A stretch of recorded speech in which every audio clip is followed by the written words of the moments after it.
मेरी प्यारे दोस्तों, मैं आरपी सिंह मोटिवेशनल स्पीकर आज आपके सामने एक टॉपिक लेकर के आया हूँ, फियर ऑफ फेल्यूर।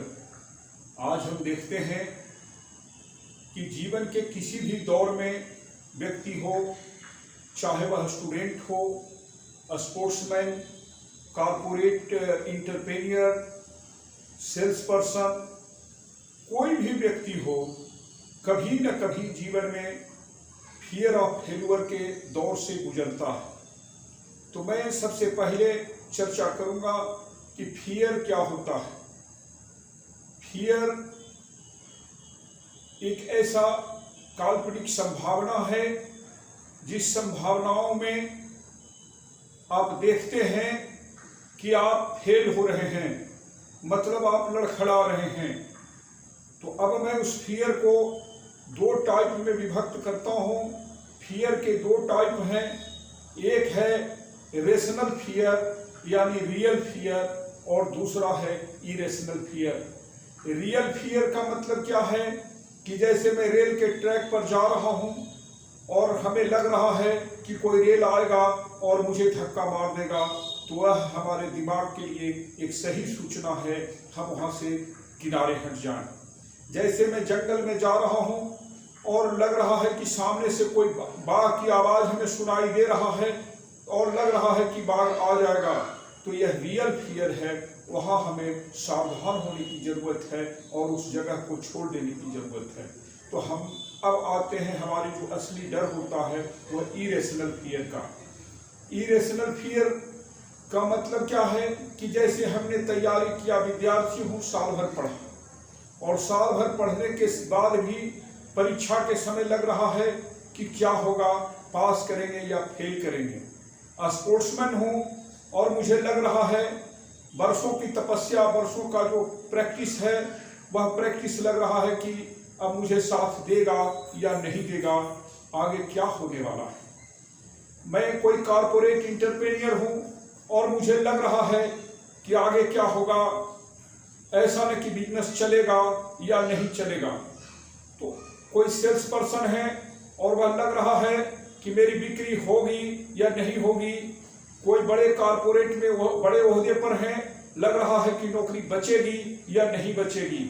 तो यह इरेशनल फियर है। इस इरेशनल फियर को निपटने का मैं कुछ तरीका लेकर के आया हूँ, जिसे जो है आप सुनेंगे और इस प्रोसेस को मैं 3-4 स्टेप्स में बताऊंगा। आप उन स्टेप्स को फॉलो करेंगे, आप अपने फियर से ओवरकम हो सकते हैं। पहली बात है कि उसे छुपाएं नहीं, एक्सेप्ट करें कि मेरे पास इस बात का डर है। अक्सर होता क्या है कि मैं अपने डर को अंदर अंदर डरते जा रहा हूँ, न अपने मित्रों से बोल रहा हूँ, न अपने मेंटर से बात कर रहा हूँ, न अपने परिवार में बात कर रहा हूँ, कहीं मैं बोल भी नहीं रहा हूँ कि मैं डर रहा हूँ। इस डर को एक्सेप्ट करें, छुपाए नहीं। अपने मेंटर से, अपने बड़े से, बुजुर्ग से, गुरु से या किताब से, या अभी तो हेल्पलाइन नंबर भी है कहीं कहीं जो आपको मदद कर रहे हैं, तो इन सभी को आप अवश्य बताएं। और जब आप बताएंगे तो आपसे चर्चा होगी, और चर्चा होगी तो आपके चर्चा के दौरान जो है उसकी संभावनाओं पर विचार होगा और आप देखेंगे कि कोई बुक, कोई मेंटर आपको उससे निकलने का रास्ता बता दे रहा है। तो जब रास्ता मालूम हो गया, जब आप छुपाए नहीं, एक्सेप्ट कर रहे हैं, तो आपके आधा काम जो है आपने कर लिया। अब दूसरा है स्टेप्स जो है, कोई भी डर आपके पास आ रहा है, संभावना, तो वो संभावनाएं आपके लिए कुछ चीजें खोज करके ला रहा है, उसे घबराने की जरूरत नहीं है। जैसे आपको संभावना आ रहा है कि भाई अब आगे क्या होगा, तो आप जो है अपने इनर मेंटल स्टेज में अपने अंदर चेक करें कि क्या मेरी सचमुच में तैयारी है या नहीं। अगर तैयारी है तो घबराने की बात नहीं है, अगर नहीं तैयारी है तो थोड़ी तैयारी और कर लें। कभी कभी जैसे होता क्या है कि हम मार्केट में हैं, कॉर्पोरेट बिजनेस में हैं, और हमें लगता है कि आने वाला मंदी हो सकता है, आने वाला भविष्य जो है चुनौतीपूर्ण हो सकता है, मैं स्पोर्ट्समैन हूं और हमें लग रहा है कि हमारे आने वाला जो कंपटीटर है जिसके साथ मेरा रेस होगा वह मेरे से अव्वल है, तो अब उस संभावनाओं में घबराए नहीं, बल्कि वहां जो है अपने इनर मेंटल से बात करें। जब बात करेंगे तो आपको पता चलेगा कि मेरे में थोड़ी बहुत ये तैयारी करने की बाकी है, अगर मैं उस तैयारी को कर देता हूं तो रिजल्ट मेरे पास है और मैं संभावनाओं में आगे बढ़ रहा हूं। इसी तरह से विद्यार्थी है, उसे परीक्षा के 11th आवर में घबराहट हो रहा है कि मेरी तैयारी है या नहीं, तो वहां घबराने की जरूरत नहीं है। अगर आपकी तैयारी में कुछ चीजें छूट गई है तो उसे एक बार फिर जो है रिव्यू कर लीजिए और वह तैयारी हो जाएगा। उसी तरह सेल्स पर्सन का लग रहा है कि मेरी चैलेंजेस पूरे होंगे कि नहीं, तो आपके कंपटीटर के जो प्रोडक्ट है और आपके प्रोडक्ट है उसको एक बार और थोड़ा तुलनात्मक अध्ययन कर लीजिए और फिर बाजार में जाइए, देखिए तहलका मचने वाला है। इसके बाद जो आता है वह है इमोशंस।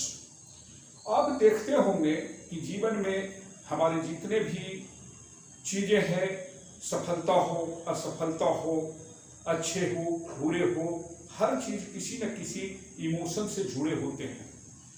तो जब आप देखेंगे कि अगर आपके अंदर कॉन्फिडेंस का इमोशन है, क्या इमोशन है, उस इमोशन को आप थोड़ा सा ध्यान देंगे।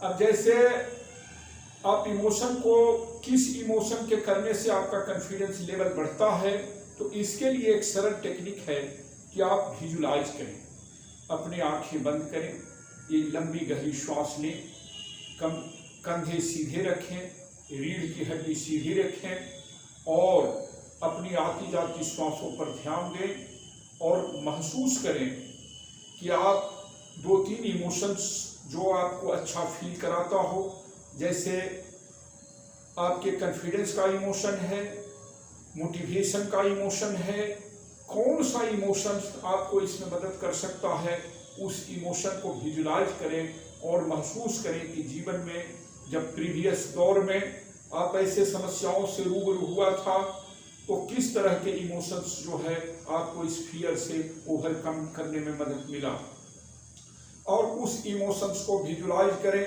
और अपने आप को देखें कि मैं किस तरह से जीत रहा हूँ, किस तरह से सक्सेस हो रहा हूँ। और जब आप एक्शन में आवेंगे तो आपका माइंड और बॉडी जो है तब तक इस विजुलाइजेशन से इतना परिपक्व हो जाएगा, इतना एक्टिव हो जाएगा और आपका बॉडी ट्यून हो जाएगा और उस समस्या से, उस फियर से आप उबर जाएंगे। क्योंकि विजुलाइजेशन करने से आप उस एक्सरसाइज से 10-12 बार सफलता के दौर से गुजर जाएंगे। तो जब आप एक्चुअल काम में जाएंगे, जैसे स्पोर्ट्समैन हैं और आपने विजुलाइज कर लिया कि आपने जीत लिया है उस रेस को और ऐसा फीलिंग कर रहे हैं कि लोगों की तालियों की गड़गड़ाहट है। विद्यार्थी अगर ये फील कर दे कि मेरा रिजल्ट निकल चुका है और मेरे को बधाई देने वाले मित्रों और रिलेटिव्स का तांता लगा हुआ है, तो उस इमोशंस से आप इस फियर के इमोशंस को कंट्रोल कर लेंगे और आगे बढ़ जाएंगे और फीलिंग ऑफ सर्टेनिटी में बदल जाएगा। आपका जो फियर ऑफ फेल्यूर है, फीलिंग ऑफ सर्टेनिटी में बदल जाएगा और आप इस प्रॉब्लम से ओवरकम हो जाएंगे।